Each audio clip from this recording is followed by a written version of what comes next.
ذوالقرنین اصل میں ایران کے بادشاہ تھے، اور ایران اس وقت دو ملکوں میں اوپر میں منقسم تھا۔ اب بھی اگر ابھی کبھی نقشہ دیکھیں گے تو ایک علاقہ جو ہے ایران کا وہ تو ہے جو خراسان کا حصہ ہے، جو اصل ایران ہے اس کو بھی یوں سمجھیے دو حصوں میں، ایک پارس پرانا کہلاتا تھا جس سے فارس کا لفظ بنا ہے، اور دوسرا مادہ تھا، میڈیا یا مادہ۔ تو یہ ایک شخص ایسے ابھرے کہ جنہوں نے ان دونوں کو ملا کر ایک حکومت بنایا، اور وہاں سے سلطنت ایران کا جو یوں سمجھیے کہ جو ان کا ایک سنہرا دور ہے، اور ان کی عظمت و سطوت جس کی کہ وہ بہت زیادہ جس پر فخر کرتے ہیں، اس لیے کہ ایرانی قوم بڑی نیشنلسٹ ہے، نسل پرست ہے، ان کے اندر اپنی تاریخ پر، اپنی روایات پر جو ہے وہ بہت ان کو فخر ہے۔ تو وہاں سے وہ دور شروع ہوا، اور انہوں نے پھر اس علامت میں کہ میں نے دو ملکوں کو جوڑ کر ایک بنایا ہے، اپنے تاج کے اندر دو سینگ لگا لیے تھے، اور وہ جو ہے ذوالقرنین یہ لقب ان کا ہو گیا تھا۔ اس کے حوالے سے سوال کیا گیا، اور اس کے بارے میں تفصیل جو اگلے رکوع میں آئے گی۔ اعوذ باللہ من الشیطان الرجیم، بسم اللہ الرحمن الرحیم۔ وَيَسْأَلُونَكَ عَنْ ذِي الْقَرْنَيْنِ قُلْ سَأَتْلُو عَلَيْكُم مِّنْهُ ذِكْرًا۔ صدق اللہ العظیم۔ ذوالقرنین کے بارے میں آپ کو بتا چکا ہوں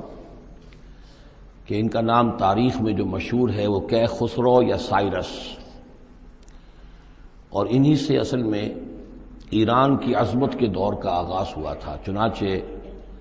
تقریباً میں سمجھتا ہوں کہ شاید 25-30 سال پہلے کی بات ہے، جب شہنشاہ ایران،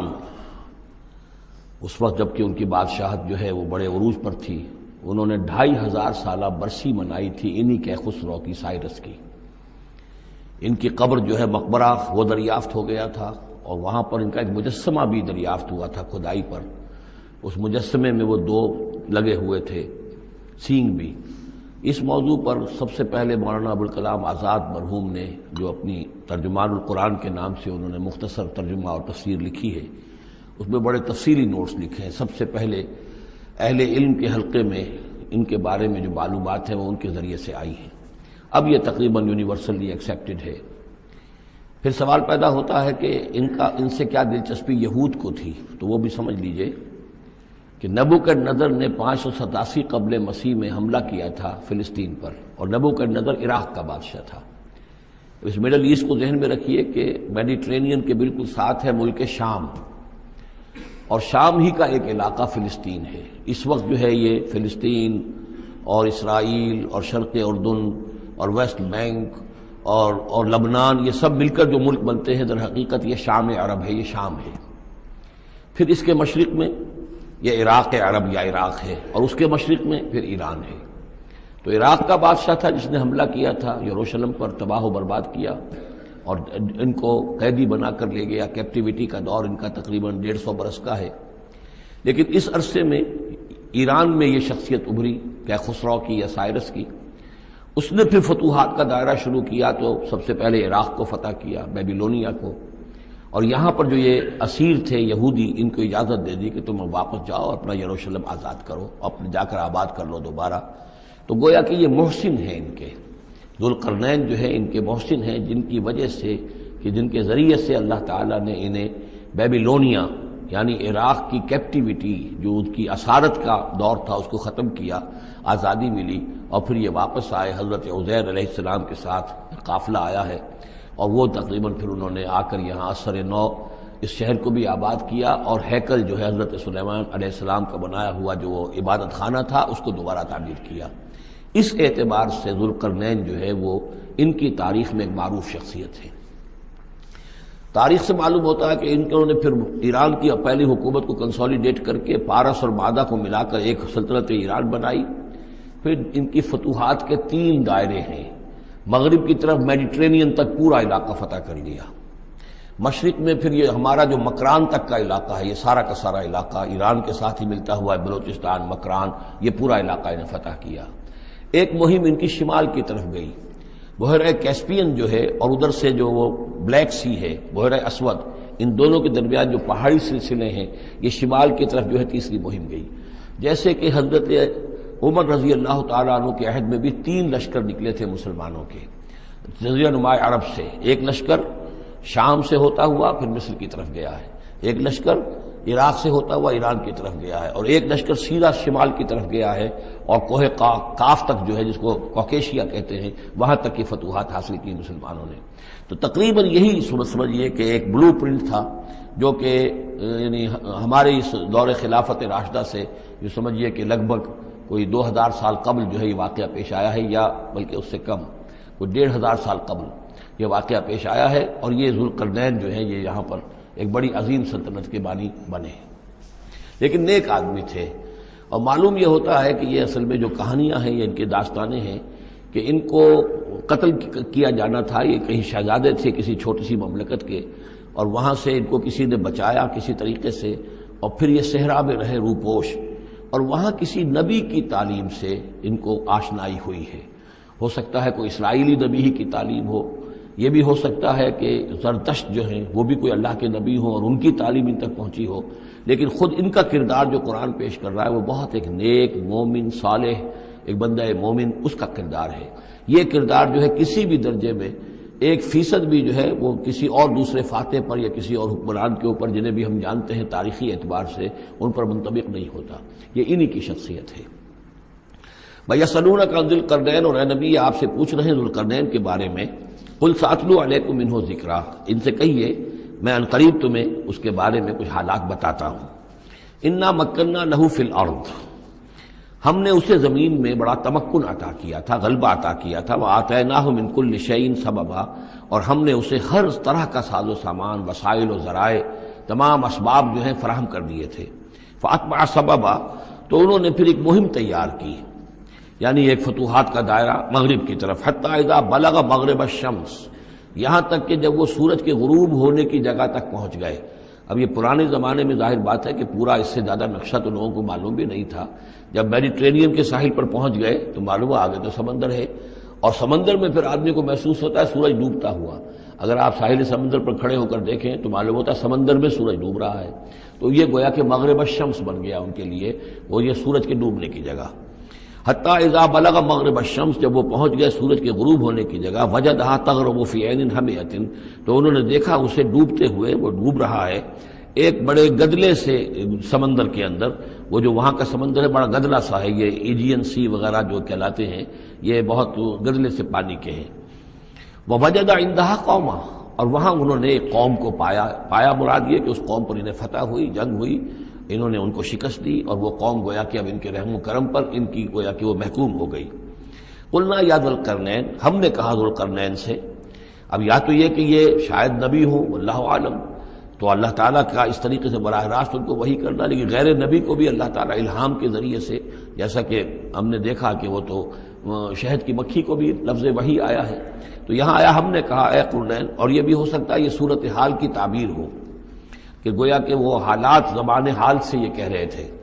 قلنا یا ذوالقرنین اما ان تعذب و اما ان تتخذ فیہم حسنا، کہ یا اے ذوالقرنین تمہیں اب پورا اختیار ہے، چاہو تو یہ جو مفتوح قوم ہے تمہاری اسے تم سزا دو، عذاب دو، ستاؤ انہیں، یا یہ کہ تم ان کے اندر اچھی روش اختیار کرو، ان کے ساتھ حسن سلوک کرو۔ قال، انہوں نے کہا اما من ظلم، جو کوئی ظالم ہے، بے انصاف ہے، ہو سکتا ہے اس سے مراد کفر اور شرک بھی ہو، فسوف نعذبہ ثم یرد الی ربہ فیعذبہ عذابا نکرا، تو اسے تو ہم عذاب دیں گے، سزا دیں گے، اور پھر وہ لوٹایا جائے گا اپنے رب کی طرف، پھر اس کا رب اس کو عذاب دے گا جو اصل عذاب ہے، برا عذاب، سخت عذاب۔ واما من آمن وعمل صالحا، اور جو لوگ ایمان لائیں گے اور یقین کریں گے حقائق پر، اللہ کو مانیں گے، وعمل صالحا، اور نیک عمل کریں گے، فلہ جزاء الحسنی، تو اس کو ہم اچھا بدلہ بھی دیں گے، وسنقول له من امرنا یسرا، اور اس سے ہم اپنے معاملے میں بھی نرم بات کریں گے، یعنی یہ کہ ان سے ٹیکس اگر لینے ہیں تو نرمی کے ساتھ لیں گے، جو مفتوحہ ممالک کے ساتھ معاملہ ہوتا ہے تو ہم ان کے ساتھ نرمی کا سلوک کریں گے جو ایمان لے آئیں گے۔ ثم اتبع سبابا، مغرب کی طرف سے فارغ ہو کر پھر اب یہ مشرق کی طرف گئے، پھر انہوں نے ایک اور مہم کا بندوبست کیا، حتی اذا بلغ مطلع الشمس، یہاں تک کہ جب وہ سورج کے طلوع ہونے کی جگہ تک پہنچ گئے۔ اب یہ جہاں تک تاریخی طور پر ثابت ہے وہ صرف مکران کے علاقے تک اتنی دور تک آئے ہیں، واللہ عالم،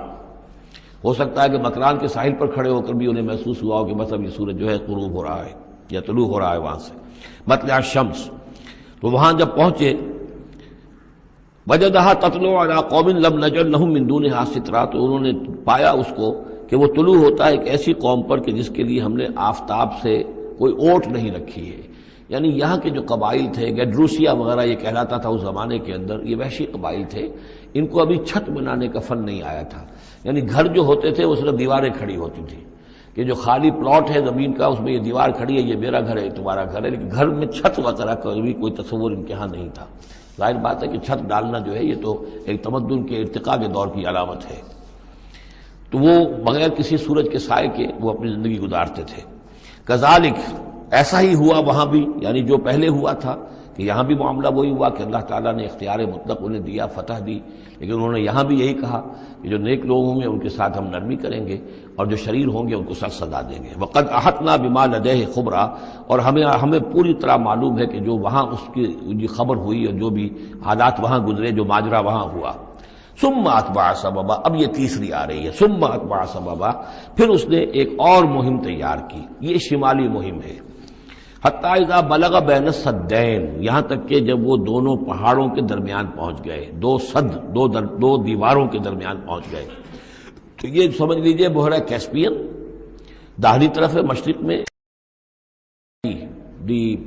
بحیرہ اسود، بحر اسود،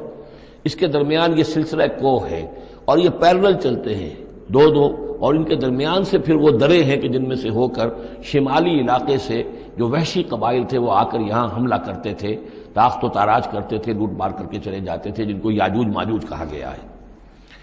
حتی اذا بلغ بین السدین، جبکہ یہ پہنچے ان دونوں دیواروں کے درمیان، وجد من دونہما قوما، تو انہوں نے پایا ان دونوں کے ورے ایسے لوگوں کو، لا یکادون یفقہون قولا، یہ لوگ بھی ایسے تھے غیر متمدن، کوئی بات سمجھتے نہیں تھے، یعنی زبان ایسی ہوگی کہ جو ان کی سمجھ میں نہیں آ رہی تھی، لیکن یہ کہ کسی نہ کسی ذریعے سے انہوں نے اپنا ایک مطلب، اپنی ایک عرضداشت پیش کی. قالوا یا ذا القرنین، انہوں نے کہا کہ اے ذو القرنین، ان یاجوج و ماجوج مفسدون فی الارض، یاجوج اور ماجوج جو قومیں ہیں یہ زمین میں بہت فساد مچانے والی ہیں. فہل نجعل لک خرجا، تو کیا ہم آپ کے لیے ایک سالانہ خراج مقرر کر دیں، الا ان تجعل بیننا و بینہم سدا، اس کے عوض کہ آپ ہمارے اور ان کے درمیان ایک سد تعمیر کر دیں، ایک دیوار حائل کر دیں کہ وہ ہم پر حملہ آور نہ ہو سکے، یعنی درے کو بند کر دیا جائے. یوں سمجھیے جس اصول پر کہ آج کل ڈیم بنتے ہیں. ڈیم کیا ہے کہ ایک پہاڑی سلسلہ یوں آ رہا ہے، ایک پہاڑی سلسلہ یوں آ رہا ہے، دریا درمیان میں سے گزر رہا ہے، آپ نے گزرگاہ پر ایک دیوار کھڑی کر دی تو یہ گویا کہ ایک آرٹیفیشل لیک کریٹ ہو گئی، پانی یہاں جمع ہو رہا ہے. تو اگر پہاڑی سلسلے دو چل رہے ہوں، ان کے درمیان جو راستہ ہے اس کو اگر بند کر دیا جائے، ایک دیوار کھڑی کر دی جائے اور اس دیوار کے مضبوط دیوار ہو، تو ظاہر بات ہے کہ پھر ادھر سے کوئی آ کر حملہ آور نہیں ہو سکتا، ان کے لیے ایک حفاظت کا سامان ہو جاتا ہے. یہاں یہ سمجھ لیجئے کہ یاجوج ماجوج سے کیا مراد ہے. حضرت یافس علیہ السلام، جو تین بیٹے تھے حضرت نوح علیہ السلام کے، سام، حام، یافس. سامی نسل کے بارے میں تو ہم نے بہت کچھ سمجھ لیا کہ حضرت ابراہیم بھی سامی نسل سے تھے، پھر قوم عاد بھی سام ہی کی نسل کی ایک شاخ تھی، قوم سمود بھی اسی کی شاخ تھی. یہ تمام جو ہے یہ تو سیمیٹک ریسز ہیں. حضرت یافس کی اولاد نے یہ سینٹرل ایشین ماؤنٹینز کا جو سلسلہ ہے اس کو کراس کیا اور شمال میں چلے گئے، اور شمال میں جا کر دائیں بائیں پھیل گئے. پھر یہ میدان ہے، ٹنڈرے کے میدان اور فلانے میدان اور بڑے بڑے کھلے میدان ہیں. تو گویا کہ ایشیا کو درمیان میں جو سلسلہ کوہ تقسیم کر دیتا ہے، ایک شمالی حصہ ہے، ایک اس کے جنوبی حصہ ہے. یہ شمالی میں چلے گئے اور جا کر پھر پھیلنے میں وہ مشرق کی طرف آئے تو چین اور ہند چینی تک یہ ساری قومیں جو ہے یہ یلو ریسز، یہ انہی کی نسل سے ہیں. اور مغرب میں چلے تو روس، اور روس سے ہو کر روس کے ساتھ ملتا ہوا علاقہ ہے اسکینڈینیوین کنٹریز کے ساتھ، پھر وہاں سے وہ اتر کر، اور یورپ کے بھی جو یہ مغربی ممالک ہیں، اینگلو سیکسنز جو ہیں، یہ بھی در حقیقت اسی سے اسکینڈینیوین کنٹریز سے اترے ہوئے لوگ ہیں. تو یوں سمجھ لیجئے کہ ویسٹرن یورپ اور ایسٹرن یورپ کا بھی خاص طور پر شمالی علاقہ، اور پورا یہ روس کا علاقہ، اور پورا صحرائے گوبی، اور پورا چین، اور وہاں تک جو ہے ہند چینی تک، یہ یافس کی نسل ہے. یافس کے جن بیٹوں کے نام تورات میں آئے ہیں، کئی نام ہیں، وہ کوئی ایک دو نہیں، ان میں گوگ اینڈ میگوگ بھی ہے، توبال بھی ہے، موسک بھی ہے. موسک ایک شخص کا نام ہے، اور ماسکو ہو سکتا ہے کہ اسی نے آباد کیا ہو اور وہیں سے وہ نام بنا ہو. توبال اور بالٹک سی جو ہے اس ایریا کے اندر جو ہے بالٹک سٹیٹس، توبال ان کے ایک بیٹے کا نام تھا. یہ تورات کے اندر نام دیے گئے ہیں. گوگ اینڈ میگوگ، یاجوج ماجوج، یہ بھی انہی کے بیٹوں کے. یہ تمام اقوام جو ہے یہ وحشی ہیں، اور یہ تاخت و تاراج کرنا، لوٹ مار کرنا، یہ ان کا طریقہ ہے، اور ان کا ہے ذکر جو یہاں پر ہو رہا ہے. یہ جو سیلاب آیا تھا، کولونیل سیلاب جو ہم پر آیا تھا، جس میں کہ یہ اینگلو سیکسنز تھے، یہ سب کے سب جو ہیں یہ اسی نارڈک ریسز سے ہیں، یہ بھی یاجوج اور ماجوج کی نسل ہیں۔ ایک سیلاب ان کا آ چکا ہے جو آیا تھا یورپ کے سے نکل کر، یہ کولونیل سیلاب آیا اور پوری دنیا کے اوپر چھا گیا تھا، ایشیا اور افریقہ کو انہوں نے فتح کیا، کولونائز کیا۔ اب اگرچہ ان کی وہ بساط ایک دفعہ تو لپیٹ دی گئی ہے، وہ واپس چلے گئے ہیں، انڈائریکٹلی ہم پر حکومت کر رہے ہیں۔ ابھی ان کے جو ملٹی نیشنلز ہیں ان کے ذریعے سے یا بینکوں کے ذریعے سے، آئی ایم ایف کے ذریعے سے، ورلڈ بینک کے ذریعے سے انڈائریکٹ حکومت ہے جو نیو ورلڈ آرڈر ہے۔ لیکن یہ ہے کہ ابھی ایک اور جو سیلاب ان کا آنے والا ہے وہ آتا ہے احوال قیامت کے معاملات میں۔ آرمگڈون کے بعد جب حضرت مسیح علیہ السلام کا نزول ہو چکے گا اور یہودیوں کا خاتمہ ہو چکے گا، اور پھر یہ کہ تمام جو عیسائی ہیں وہ مسلمان ہو جائیں گے، عیسائیت ختم ہو جائے گی حضرت مسیح علیہ السلام کے آنے کے بعد، اور مسلمان اور عیسائی مل کر ایک ملت بن جائیں گے، سب مسلمان ہوں گے۔ اس کے بعد آخری سیلاب پھر آنا ہے جو اس کے خلاف، وہ احادیث میں آتا ہے، پھر وہ یاجوج اور ماجوج کا ہوگا۔ اور میرے نزدیک یہ یاجوج اور ماجوج جو ہیں وہ ایسٹرن علاقے سے آئیں گے، چائنا وغیرہ سے، ہند چینی سے۔ آرمگڈون جو ابھی ہونی ہے فوری طور پر بڑی جنگ، اس میں یہ لوگ جو ہیں بیٹھے رہیں گے، یہ جنگ میں حصہ نہیں لیں گے۔ یہ مڈل ایسٹ میں جنگ ہوگی، یورپین پاور ساری ہوں گی، کرسچین پوری طاقتیں ہوں گی، اور ادھر جو ہے مسلمان ہوں گے، اور حضرت مہدی جو ظاہر ہوں گے، جو اللہ تعالیٰ ایک عنایت کرے گا مسلمانوں کو لیڈر عرب کے اندر، وہ پیدا ہوں گے، مجدد ہوں گے، اور ان کے ذریعے سے عرب کے اندر ایک اسلامی حکومت بھی قائم ہوگی۔ لیکن ان کے لیے مدد کے لیے خراسان کے علاقے سے فوجیں آئیں گی، مشرق سے آئیں گی، اور یہ علاقہ جو ہے وہ ہے جو ہمارے قریب ہے، اور ہم بھی اسی علاقے میں ہیں۔ اللہ تعالیٰ ہمیں توفیق دے کہ یہاں وہ ہم پہلے اس نظام میں خلافت قائم کریں، تاکہ یہاں سے پھر فوجیں جائیں اور حضرت مسیح کے ساتھ ہو کر اور حضرت مہدی کے ساتھ ہو کر عیسائیوں اور یہودیوں کے ساتھ جنگ کریں، اور بالآخر پھر یہ کہ پوری دنیا میں اسلام کا بول بالا ہوگا۔ لیکن جب یہ ہو چکے گا، اس کے بعد ایک سیلاب پھر آئے گا یاجوج اور ماجوج کا۔ تو یہ چونکہ پوری ایک سلسلہ ہے، ایک نسلیں ہیں اس کے اندر بہت سی، تو ان میں چونکہ تفسیری اعتبار سے بہت سی باتیں جو ہے مختلف آراء بھی سامنے آئیں گی، تو میں نے جو رائے میری ہے وہ آپ کے سامنے بیان کر دی ہے۔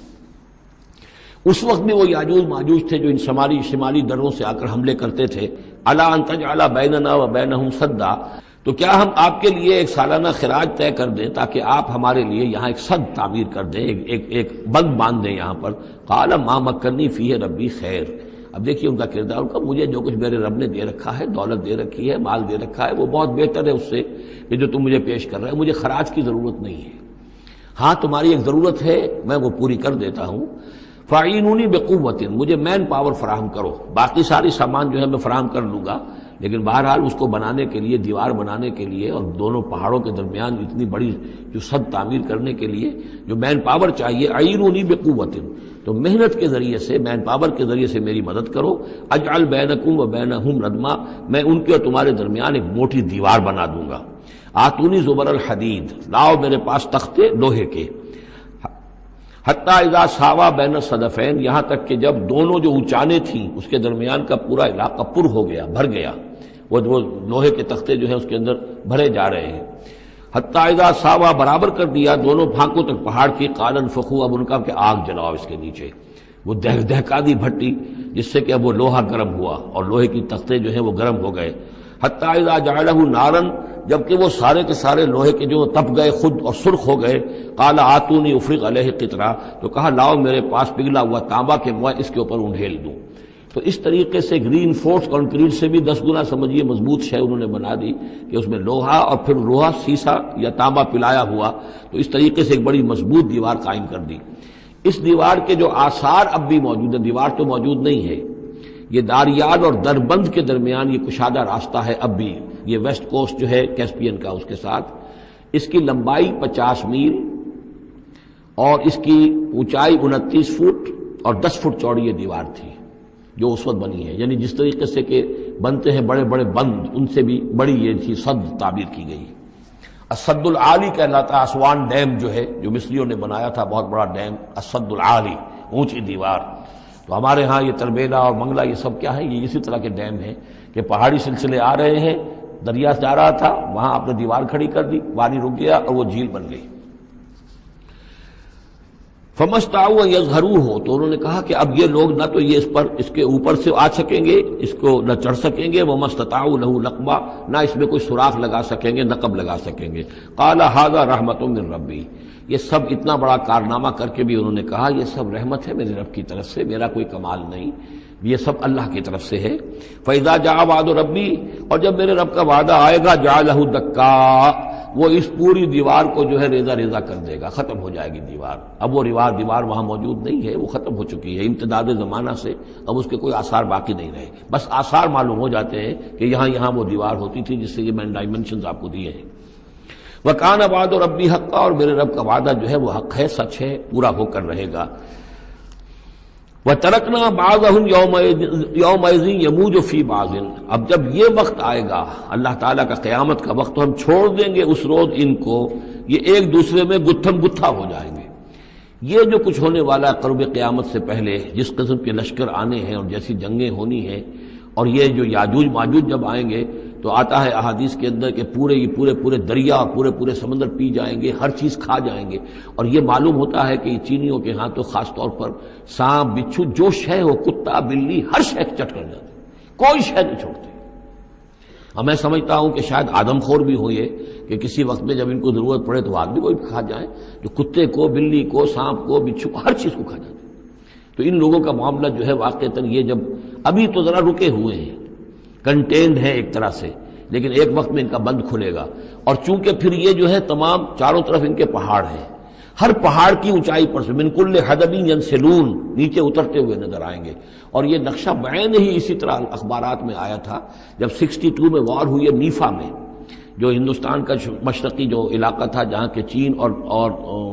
بھارت کی جنگ ہوئی ہے، تو اس کے الفاظ جو اخبارات میں آئے تھے، waves after waves of Chinese soldiers were coming down the slopes, لہروں کی طرح، موجوں کی طرح چلے آئے۔ ان کے اتنے آدمی ہیں، ان کا تو کہنا یہ ہے کہ تم سب کے سب ہلاک ہو جاؤ گے، ہمیں تم ہلاک نہیں کر سکتے، ہم تو چیونٹیوں کی طرح جو ہے بلوں کے اندر گھس جائیں گے، ایٹمک وارفیئر کے بعد تمہارا تہس نہس ہو جائے گا، ہمارا کچھ نہیں بگڑے گا، ہم پھر نکلیں گے اور پوری دنیا کو فتح کریں گے، وہ یہ کہتے ہیں۔